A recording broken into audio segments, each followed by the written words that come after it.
Ay. Yo Migori. Unti. Hamjambo. Hebu tusalimianeni tena. Asanteni.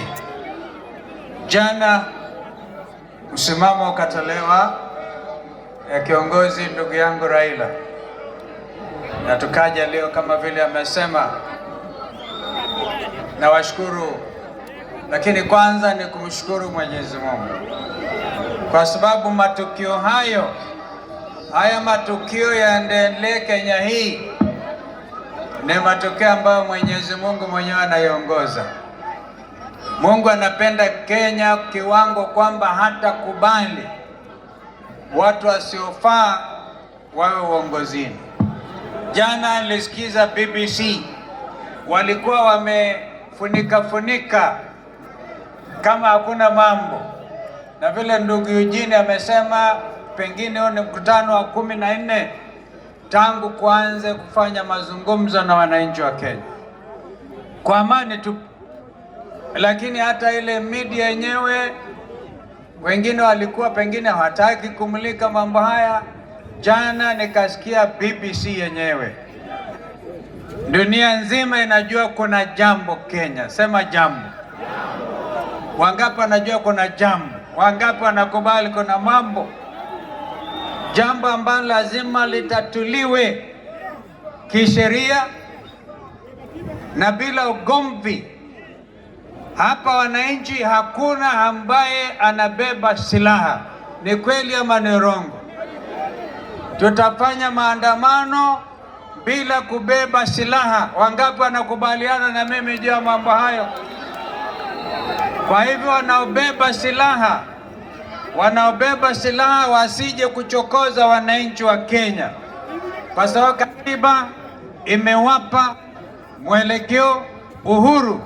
Nasema bila kubeba silaha because ile lugha ambayo inatumika na constitution, katiba article 37 of our country's constitution inasema every citizen has the right to picket, to demonstrate, to carry out strikes and the rest of it unarmed, bila kubeba silaha.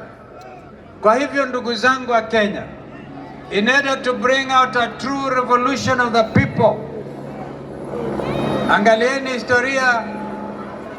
Moja apite kidogo anatusumbua, nadhani mmoja wetu hawa. Sio Ruto huyo.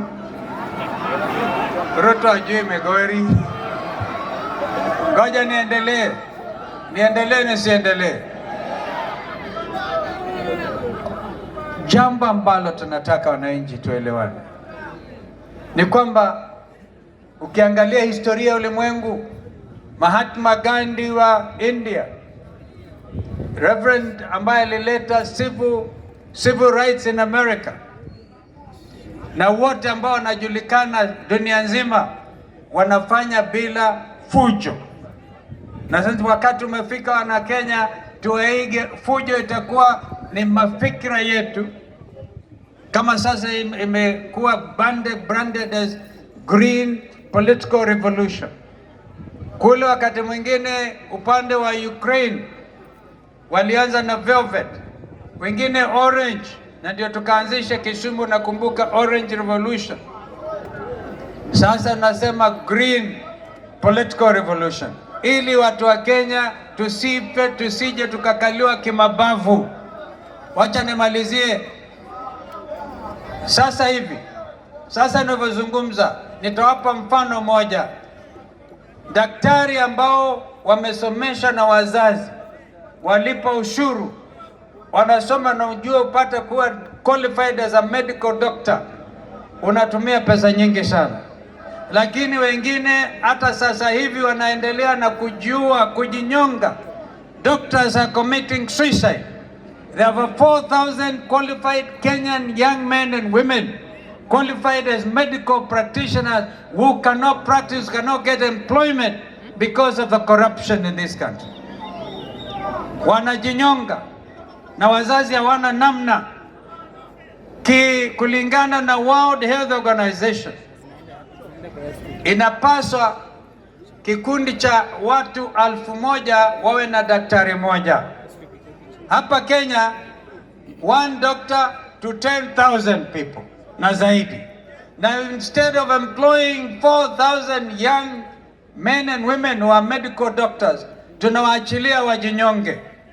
Kando na kutokuwa na chakula na kuna njaa na watoto hawana njia, hata wale ambao walienda form 1 ana ile hata junior secondary, wengi hawajaenda hata kwa hiyo shule kwa sababu hawana wazazi, hawana namna ya kujimudu. Kwa hivyo wakati wa mabadiliko ni sasa.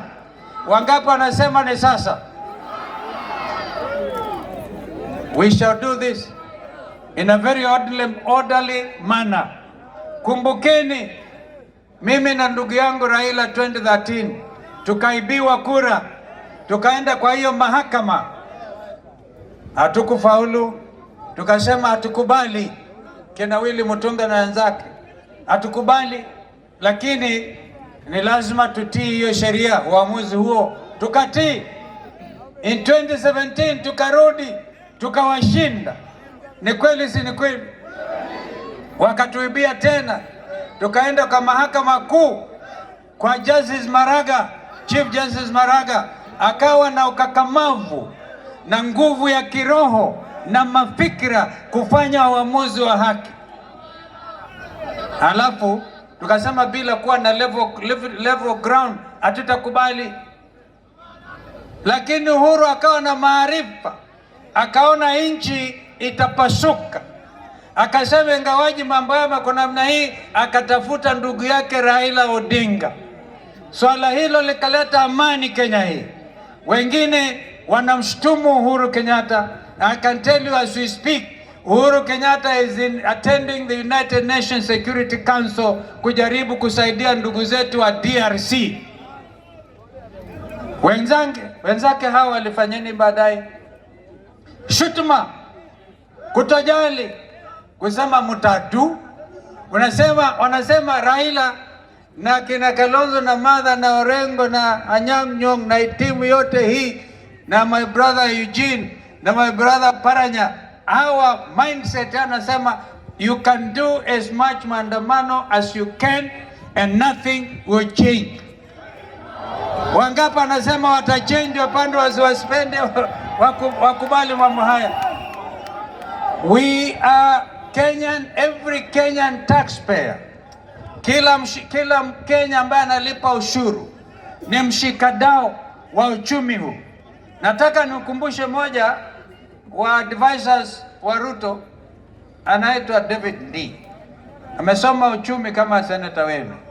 Nakumbuka tukiwa Kakamega after 2017, alikuwa mstari wa mbele kusema we will now amend our constitution in order to provide for secession.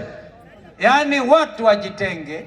Kama watu kama Gachagua anasema Kenya hii ni ya washikadau fulani, wengine ambao ni walipa ushuru wataenda wapi? Nakumbuka David D, kwenda mkumbushe mkubwa yako kwamba that is what you said. Maybe the time had not come. This could be the time to revisit this matter. Haiwezekani kwamba Raila anashinda tena hashindi, anashinda tena hashindi. Haiwezekani. Tukapindua msimamo kidogo. Ndugu Raila akaja akanishawishi. Tulikuwa One Kenya Alliance na dada yangu Martha, Gideon Moi, hata Jirongo alikuwa na sisi One Kenya Alliance. Wakasema ndugu, wacha tuchukue Martha, tupindue mpango huu. Bado akaibia Raila na Martha. Mnataka tufanye nini? Yaani tukubali tu kila wakati? Wangapi anasema haiwezekani tawe? Now, this is going to be not just a matter for Kenya, but a matter for Africa. The struggle, as my brother Eugene Wamalwa has said, has now come to the second phase. Maybe there'll be a third phase.